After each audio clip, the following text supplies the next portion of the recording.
L'évangile du confort, ce doux murmure qui s'est insinué dans les sanctuaires modernes, nous promet la félicité immédiate, la paix sans effort et des bénédictions tangibles, une vie édulcorée où toute aspiration humaine trouve son écho divin.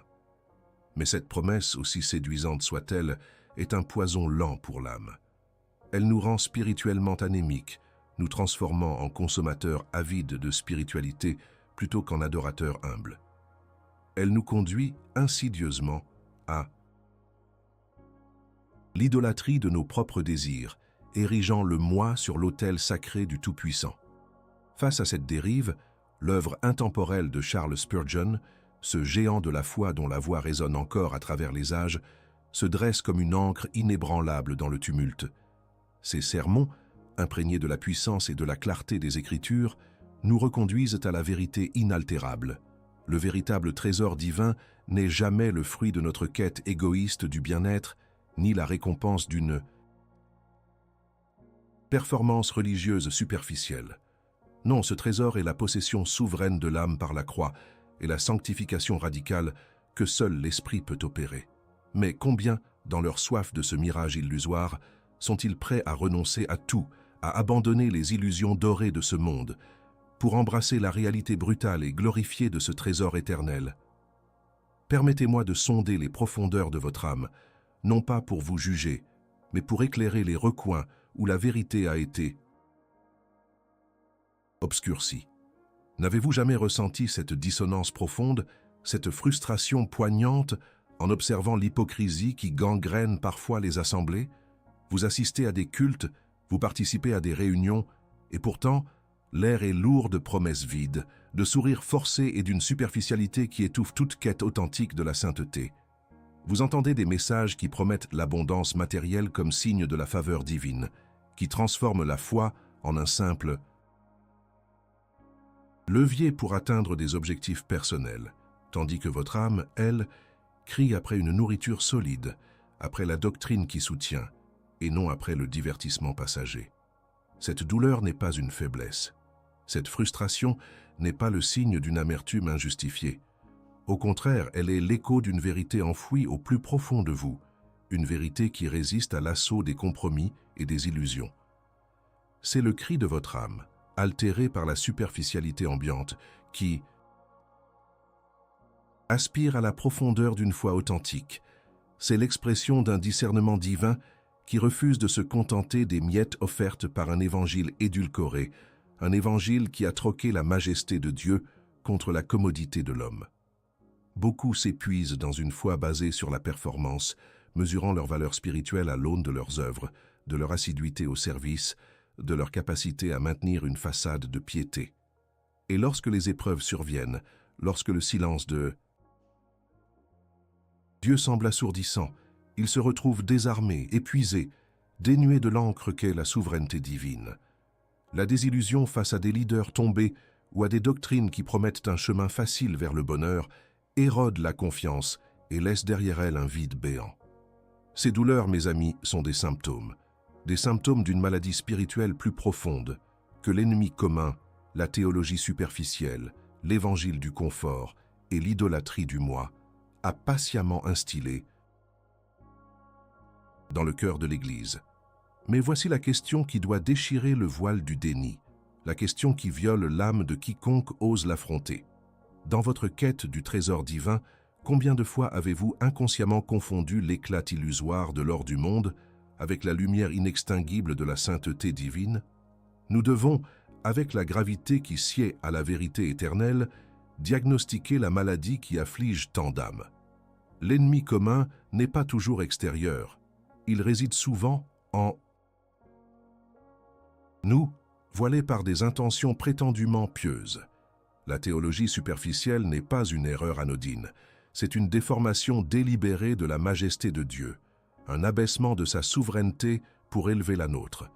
L'évangile du confort, ce substitut pernicieux, promet une vie sans croix, une croissance sans épreuve, une prospérité sans sacrifice. Il travestit le message radical du Christ en une formule de bien-être personnel, nous détournant du véritable trésor du chrétien pour nous faire courir après des richesses éphémères. Charles Spurgeon, avec une éloquence forgée dans le feu de l'esprit et de l'écriture, ne cessa de marteler une vérité fondamentale. L'homme est dépravé. Non pas simplement faible, mais radicalement corrompu dans toutes les facultés de son être. Cette doctrine, si inconfortable pour l'orgueil religieux moderne, est pourtant le point de départ de toute compréhension authentique de la grâce. Sans une reconnaissance de notre totale faillite morale, sans un aveu de notre incapacité à atteindre la sainteté par nos propres forces, la croix de Christ devient superflue et le pardon un simple accommodement. La souveraineté du moi, cette maladie endémique de notre époque, nous incite à croire que nous sommes les maîtres de notre destinée, les architectes de notre bonheur, et même les co-créateurs de notre salut. Elle nous amène à considérer Dieu comme un majordome cosmique, là pour satisfaire nos caprices spirituels, plutôt que comme le souverain absolu, le juge incorruptible et le rédempteur puissant. Spurgeon n'avait pas peur d'exposer la dépravation humaine, car il savait que c'est seulement devant la noirceur de notre péché que la lumière de la grâce divine peut briller de tout son éclat. Il affirmait que l'homme naturel est ennemi de Dieu, non par une simple hostilité passagère, mais par une nature intrinsèquement rebelle. Cette vérité est difficile à avaler dans un monde qui prône l'auto-affirmation et la dignité inhérente de l'homme indépendamment de son Créateur. Mais sans cette compréhension, notre repentance est superficielle, notre adoration tiède et notre quête du trésor divin dénuée de toute urgence authentique. Le trésor du chrétien, selon la doctrine classique, n'est pas un portefeuille bien rempli ni une vie exempte de tribulations.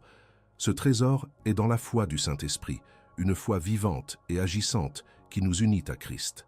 Il réside dans la communion intime avec Dieu, dans la sanctification progressive de l'âme, dans la conformité à l'image de son Fils. Spurgeon le comprenait profondément. Pour lui, la vraie prospérité divine n'est pas mesurée par les bénédictions matérielles que Dieu accorde, mais par la relation ineffable que nous entretenons avec lui. C'est la présence de l'Esprit Saint qui est le véritable gage de notre héritage céleste, la source de notre joie inaltérable, le sceau de notre rédemption. La révélation de ce trésor est souvent voilée par notre obsession pour l'immédiat, le visible, le palpable. Nous cherchons des signes extérieurs de la faveur divine, oubliant que la plus grande faveur est la faveur du Père lui-même, son amour qui nous a adoptés, sa grâce qui nous a sauvés, son esprit qui nous habite. Cette quête erronée des bénédictions plutôt que du bénisseur est une forme subtile d'idolâtrie. Nous transformons Dieu en un moyen d'atteindre nos propres fins, plutôt que de l'adorer comme la fin suprême, le bien absolu, le summum bonum. Spurgeon, dans l'un de ses sermons, déclarait avec une force inégalée « Si Christ n'est pas tout pour vous, alors il n'est rien pour vous ». Cette phrase cinglante est un diagnostic pour notre époque. Combien de chrétiens, sous le couvert de la piété, ont relégué Christ à la périphérie de leur existence, le réduisant à un accessoire, un porte-bonheur, une figure historique, plutôt que le centre et la substance de toute leur foi et de leur espérance. La dépravation humaine ne se manifeste pas seulement par des péchés flagrants, mais aussi par cette tendance insidieuse à diluer la gloire de Christ, à minimiser la radicalité de l'Évangile, à rechercher des substituts confortables à la sainteté exigeante. Le trésor impérissable du Saint-Esprit n'est pas une abstraction théologique, c'est une réalité vivante qui transforme l'être. Il s'agit de la puissance régénératrice qui nous fait naître de nouveau, de la force sanctifiante qui nous rend capables de haïr le péché et d'aimer la justice, de la consolation qui nous soutient dans les profondeurs de l'affliction. Cette prospérité divine, celle qui est cachée dans la communion avec Dieu, transcende toutes les fluctuations de la vie terrestre. Elle ne dépend pas des circonstances extérieures, des réussites matérielles ou de la reconnaissance humaine. Elle est ancrée dans la certitude de l'amour de Dieu, dans la promesse de son esprit qui témoigne à notre esprit que nous sommes ses enfants. C'est cela, le trésor du chrétien, une richesse que ni les mythes ni la rouille ne peuvent détruire et que les voleurs ne peuvent dérober. Il est la perle de grand prix pour laquelle un homme sage vendrait tout ce qu'il possède. Ignorer la vérité de la dépravation humaine et la réalité du vrai trésor divin n'est pas une simple négligence. C'est une erreur aux conséquences éternelles et pratiques, une déviation qui mène à une agitation incessante de l'âme. Lorsque la foi est construite sur le sable des promesses matérielles ou des expériences émotionnelles éphémères, elle ne peut résister aux tempêtes. La douleur cachée de l'épuisement d'une foi basée sur la performance trouve ici sa racine. La tentative vaine de se justifier soi-même, de gagner l'approbation divine par des efforts qui sont, par nature, souillés par l'orgueil et l'autosuffisance. C'est une course sans fin, un esclavage déguisé en liberté spirituelle. Le paradoxe est frappant. Des millions de chrétiens dans le monde accumulent des bénédictions matérielles, prétendument signe de la faveur divine, tout en vivant dans une misère spirituelle abyssale. Leurs âmes sont desséchées, leur cœur lourd, leur paix inexistante. Pourquoi? Parce qu'ils ont cherché le reflet dans un puits vide.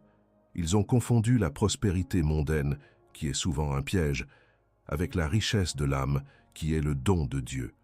Ils se sont focalisés sur les bénédictions qu'il donne, oubliant le bénisseur lui-même. C'est l'idolâtrie la plus subtile, celle qui porte les habits de la piété. Spurgeon, avec une acuité prophétique, dénonçait la vacuité d'une religion centrée sur l'homme. Il nous forçait à l'auto-évaluation par des questions incisives.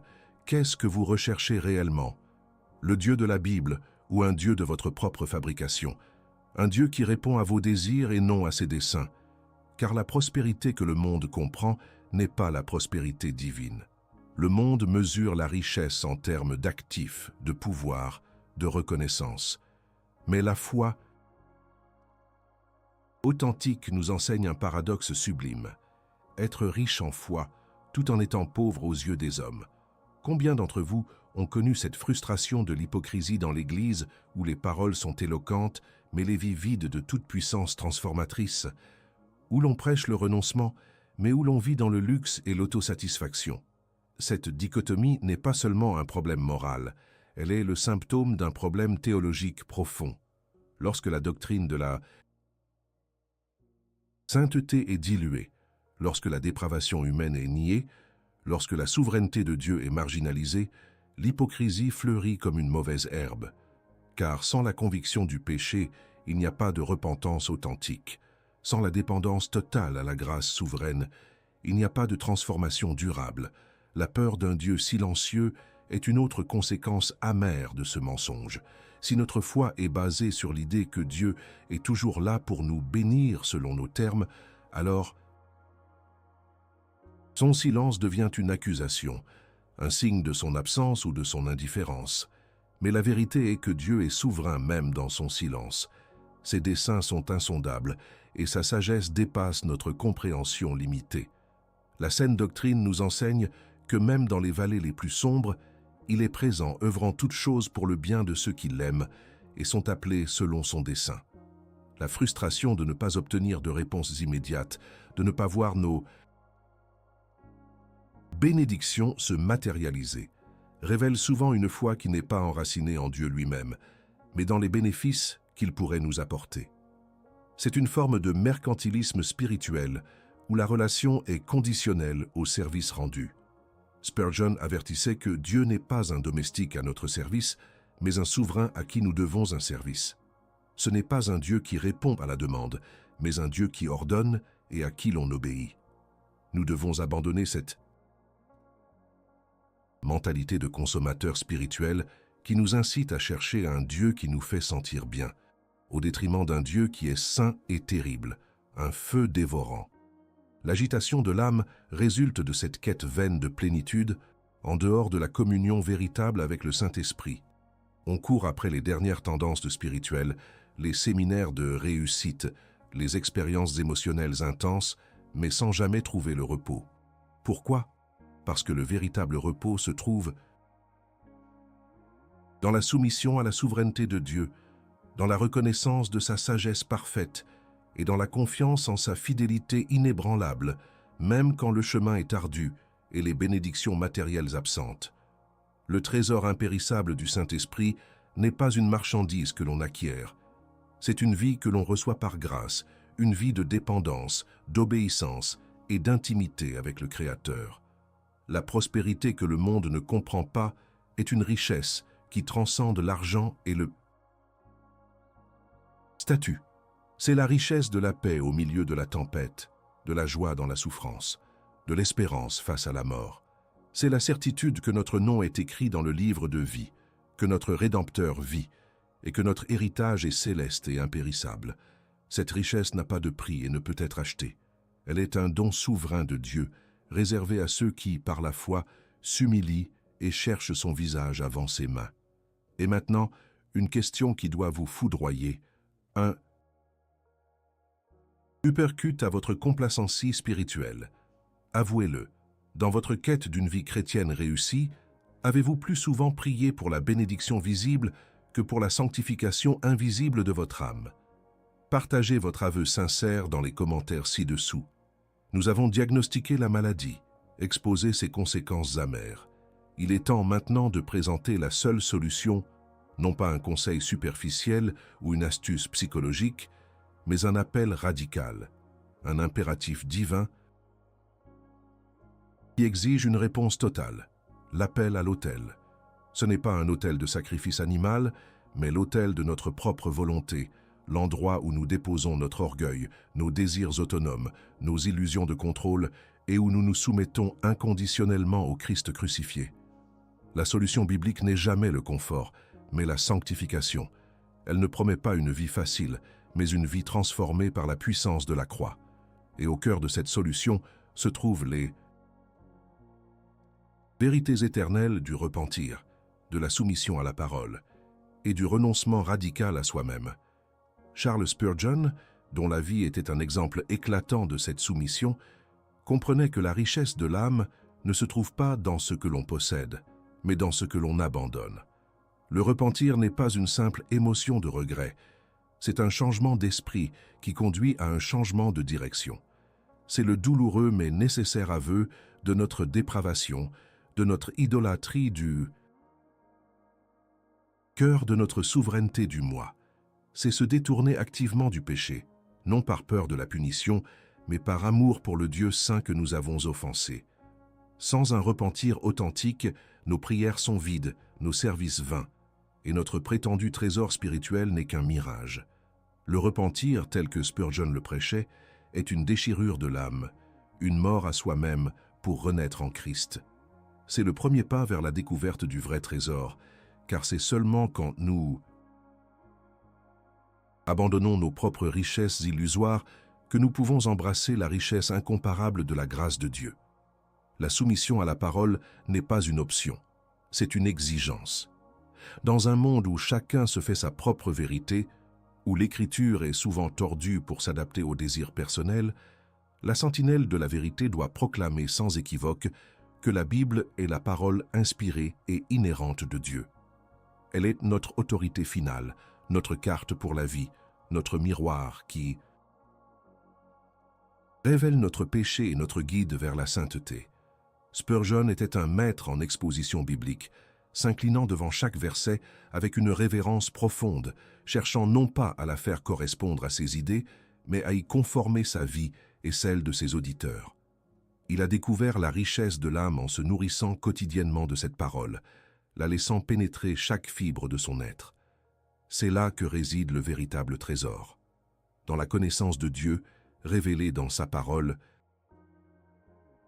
une connaissance qui transforme, qui sanctifie, qui libère. Le renoncement, quant à lui, est le cœur de la vie chrétienne radicale. Jésus n'a pas dit « Viens et amuse-toi ». Il a dit « Si quelqu'un veut venir après moi, qu'il renonce à lui-même, qu'il se charge de sa croix et qu'il me suive. » Matthieu 16, 24. Le renoncement à soi, c'est l'abandon de notre autonomie, de notre droit autoproclamé à diriger nos vies. C'est choisir de faire de la volonté de Dieu la nôtre, même lorsque cela implique sacrifice, inconfort et souffrance. C'est la mort de l'ego, la crucifixion du moi qui nous retient captifs de l'idolâtrie. C'est dans ce renoncement que le véritable trésor est révélé, car c'est en perdant notre vie pour Christ que nous la trouvons. La solution que nous proposons ne vise pas le confort, elle vise la sanctification. La sanctification est le processus par lequel Dieu nous rend de plus en plus semblables à Christ. Ce n'est pas un événement ponctuel, mais une œuvre progressive de l'Esprit Saint qui dure toute une vie. C'est un chemin exigeant, souvent douloureux mais infiniment glorieux. La sanctification est le véritable signe de notre régénération, la preuve tangible que le trésor divin est à l'œuvre en nous. C'est par la sanctification que nous manifestons la gloire de Dieu au monde, non par nos richesses matérielles, mais par la pureté de notre caractère et la profondeur de notre dévotion. Spurgeon, dans sa vie et son ministère, a illustré cette révélation du vrai trésor. Il ne cherchait ni la célébrité ni la fortune, bien qu'il ait connu l'une et l'autre.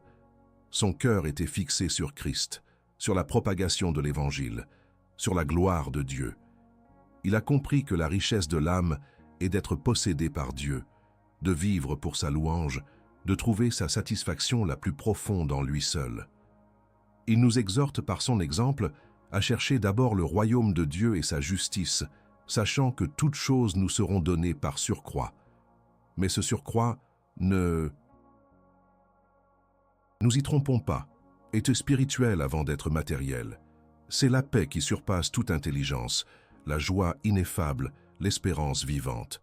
C'est la certitude de la présence de Dieu au milieu de toutes nos épreuves, une présence plus précieuse que tout l'or du monde. L'appel à l'autel est donc un appel à la repentance radicale, à la soumission inconditionnelle à la parole de Dieu et au renoncement total à soi-même. C'est un appel à mourir pour vivre, à perdre pour gagner, à abandonner les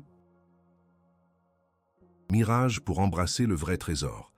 C'est un appel à l'engagement, à l'action, à une décision existentielle qui transformera non seulement votre vie terrestre, mais votre destinée éternelle. Ne restez pas dans la tiédeur, ne vous contentez pas de la superficialité. Le véritable trésor vous attend, mais il ne peut être trouvé que sur le chemin étroit et escarpé de la croix. Nous sommes arrivés au carrefour de la vérité et de l'illusion. Le parcours que nous avons entrepris ensemble a cherché à démystifier la séduction de l'évangile du confort et à exposer la vacuité de la foi superficielle. Le véritable trésor divin n'est pas un mirage scintillant, un oasis illusoire dans le désert de nos aspirations matérielles. Il est une réalité substantielle, gravée dans les annales de l'Écriture et confirmée par l'œuvre souveraine de l'Esprit Saint. Nous avons vu comment la douleur cachée de l'épuisement d'une foi basée sur la performance, de la frustration face à l'hypocrisie ecclésiastique ou de la peur d'un Dieu silencieux trouve sa racine profonde dans l'adoption inconsciente de l'ennemi commun. Une théologie superficielle qui dilue la majesté de Dieu, un évangile du confort qui évite la croix, et l'idolâtrie rampante du moi qui nous érige en centre de notre propre univers spirituel. Ces forces insidieuses et pernicieuses détournent notre regard du véritable trésor du chrétien, le reléguant au rang d'une curiosité théologique plutôt qu'à la substance même de notre existence. Charles Spurgeon, avec une clarté et une force inégalées, nous a ramenés à l'essence de la foi réformée et classique. Il a insisté sur la dépravation humaine radicale, non pas pour nous accabler, mais pour magnifier la splendeur incomparable de la grâce divine. Il a dévoilé que la véritable prospérité n'est pas la richesse accumulée sur terre, mais la richesse inaliénable de l'âme, possédée par le Saint-Esprit. Le trésor impérissable n'est pas dans les bénédictions que Dieu donne, mais dans la communion intime avec le bénisseur lui-même. C'est une distinction cruciale, car elle sépare la foi authentique, qui cherche Dieu pour Dieu lui-même, de la foi transactionnelle, qui cherche Dieu pour ce qu'il peut offrir. Les conséquences d'ignorer cette vérité sont une agitation de l'âme, une quête sans fin de satisfaction qui ne se trouve jamais. C'est le paradoxe de chrétiens matériellement bénis, mais spirituellement misérables, riches aux yeux du monde, mais pauvres aux yeux de l'Éternel. C'est la condition de ceux qui, cherchant la paix et le bonheur en dehors de la souveraineté de Dieu et de la sanctification radicale, se retrouvent emprisonnés dans un cycle d'attente non satisfaite et de désillusions répétées. Leur foi, construite sur l'émotion et le bénéfice personnel, s'effondre inévitablement face à l'adversité, laissant derrière elle une amertume profonde et un scepticisme corrosif. L'appel à l'autel n'est pas un appel à un réconfort éphémère, mais à une transformation radicale. C'est l'invitation à un repentir qui déchire le cœur, à une soumission inconditionnelle à la parole de Dieu et à un renoncement total à notre autonomie et à nos désirs égoïstes. C'est le chemin de la croix, non pas un chemin de facilité, mais un chemin de purification, de croissance et de sainteté. C'est dans cette reddition absolue que l'âme découvre sa véritable richesse, la paix qui surpasse toute intelligence et la joie ineffable qui ne dépend pas des circonstances. C'est là que l'on comprend, comme Spurgeon l'a si éloquemment enseigné, que la plus grande possession de l'homme est d'être possédé par Dieu. La solution n'est pas dans des stratégies humaines, mais dans la reconnaissance de la souveraineté de Dieu, la dépravation de l'homme et la suffisance de la croix. Nous devons nous éloigner de l'Évangile qui fait de l'homme la mesure de toute chose et revenir à l'Évangile qui fait de Dieu la mesure de toute chose. La théologie classique, la saine doctrine, n'est pas une relique du passé. Elle est le fondement inébranlable sur lequel une foi résiliente et authentique peut être construite. Elle est l'antidote à la superficialité, la boussole dans la confusion et la lumière dans les ténèbres de l'auto-illusion religieuse. Elle nous rappelle que Dieu n'est pas notre serviteur, mais notre souverain, non pas un simple pourvoyeur de bénédiction, mais la bénédiction suprême, non pas une source de confort, mais la source de toute sainteté. Que cette vérité pénètre les recoins les plus sombres de votre âme, dissipant les ombres du doute et de l'hypocrisie. Que l'appel radical de l'Évangile résonne avec une clarté nouvelle, vous invitant non pas à une vie facile, mais à une vie de profonde signification, de dévotion inébranlable et de transformation surnaturelle. Le trésor chrétien est dans la foi du Saint-Esprit. Il est là pour ceux qui ont le courage de chercher au-delà du mirage, pour ceux qui osent embrasser la croix, et pour ceux qui s'abandonnent entièrement au Dieu souverain. N'acceptez pas moins que cette richesse inestimable. Mes amis, la gravité de cette conversation ne peut être sous-estimée. Les enjeux sont éternels. La différence entre le mirage et le véritable trésor n'est pas une nuance théologique mineure, mais une distinction qui détermine le destin de l'âme. Nous sommes confrontés à un choix existentiel, continuer à errer dans le désert des illusions, à la recherche d'un réconfort éphémère et de bénédictions matérialistes, ou nous détourner résolument de cette voie pour embrasser la réalité exigeante mais glorifiée de la foi authentique.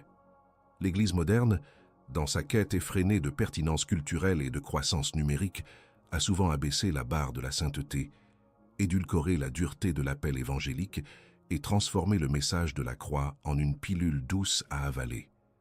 Mais les âmes qui ont goûté à cette superficialité savent qu'elle ne satisfait pas. Elle laisse un vide, un désenchantement, une soif inassouvie de vérité et de profondeur. C'est ce cri que nous cherchons à valider, non pour le laisser dans l'amertume, mais pour le diriger vers la seule source de satisfaction véritable, le Dieu vivant, tel qu'il s'est révélé dans sa parole. La vie chrétienne n'est pas un chemin de roses, elle est une bataille spirituelle constante contre le péché, la chair et le diable. Elle est marquée par des épreuves, des doutes, des souffrances. Mais c'est précisément dans cette lutte que le trésor du chrétien se révèle le plus précieux. C'est quand tout s'écroule autour de nous que nous nous accrochons à la souveraineté de Dieu. C'est quand notre propre faiblesse est la plus manifeste que nous nous reposons sur la force de l'Esprit Saint. C'est quand le monde nous rejette que nous trouvons notre valeur et notre identité en Christ. Considérez l'héritage de Charles Spurgeon, un homme qui, malgré la maladie, la dépression et les attaques incessantes, est resté inébranlable dans sa proclamation de l'Évangile. Sa vie n'était pas un conte de fées de prospérité matérielle, mais un témoignage vivant de la puissance de Dieu au milieu de la faiblesse humaine. Il a découvert le trésor de l'âme, non pas dans l'absence de problèmes, mais dans la présence constante de Dieu à travers les problèmes. Sa persévérance n'était pas le fruit d'un optimisme naïf, mais d'une foi robuste en la souveraineté absolue de Dieu sur toute chose, bonne ou mauvaise. Cet héritage nous interpelle. Il nous pousse à regarder au-delà de nos propres circonstances immédiates, au-delà de nos propres sentiments fluctuants et à fixer nos yeux sur le Rédempteur. Il nous exhorte à chercher la sainteté avec une détermination farouche, à poursuivre la vérité avec un zèle inextinguible et à aimer Dieu avec un amour sans réserve. Le trésor divin n'est pas un concept abstrait, mais une réalité qui transforme concrètement notre manière de vivre, de penser et de ressentir. C'est l'Esprit Saint qui nous rend capables de marcher dignement de l'appel que nous avons reçu, de porter du fruit pour la gloire de Dieu et de persévérer jusqu'à la fin. Ne vous laissez pas tromper par les chants des sirènes de la modernité qui promettent tout sans rien exiger. La voie étroite est la voie de la vie, la croix est le chemin de la gloire, la sanctification est le but suprême, le repentir est la porte d'entrée, et le trésor chrétien est dans la foi du Saint-Esprit. Est la récompense inestimable. Que votre âme soit éveillée à cette vérité, non pas par une simple écoute, mais par une obéissance radicale. L'heure de la décision est venue. Arrêtez-vous un instant. Si cette vidéo vous a touché, si elle a remué quelque chose de profond en vous, agissez maintenant. La vérité n'est pas faite pour être passivement consommée. Elle exige une réponse, une action. Montrez votre gratitude pour cette nourriture solide. Laissez un super thanks, c'est un geste concret. Qui soutient la diffusion de cette saine doctrine? Ou mieux encore, devenez membre de la chaîne. Votre adhésion est un engagement, un signe que vous valorisez la profondeur théologique et que vous voulez faire partie de cette sentinelle de la vérité. Et si vous voulez aller plus loin, si vous désirez une ressource qui approfondisse ces vérités de manière pratique et stimulante, procurez-vous notre e-book « Quand le ciel répond », chemin de guérison, de pardon et de renaissance. C'est bien plus qu'une simple lecture. C'est un guide pour l'âme, un compagnon pour la marche du disciple et un geste de foi et de soutien direct à cette mission. Chaque achat contribue à éclairer davantage les ténèbres de la superficialité religieuse. Mais ne partez pas en silence. Votre voix compte dans cette bataille pour la vérité. Écrivez dans les commentaires quel enseignement de cette vidéo vous a le plus impacté. Quelle vérité a percé le voile de vos illusions? Quel appel radical résonne le plus profondément en vous? L'important, c'est de participer, de s'engager. De s'abstenir, c'est manquer la chance de faire partie de ce voyage crucial de réveil et de restauration doctrinale. Que votre silence ne soit pas une défaite, mais que votre voix proclame la vérité que vous avez reçue. La vérité attend votre témoignage.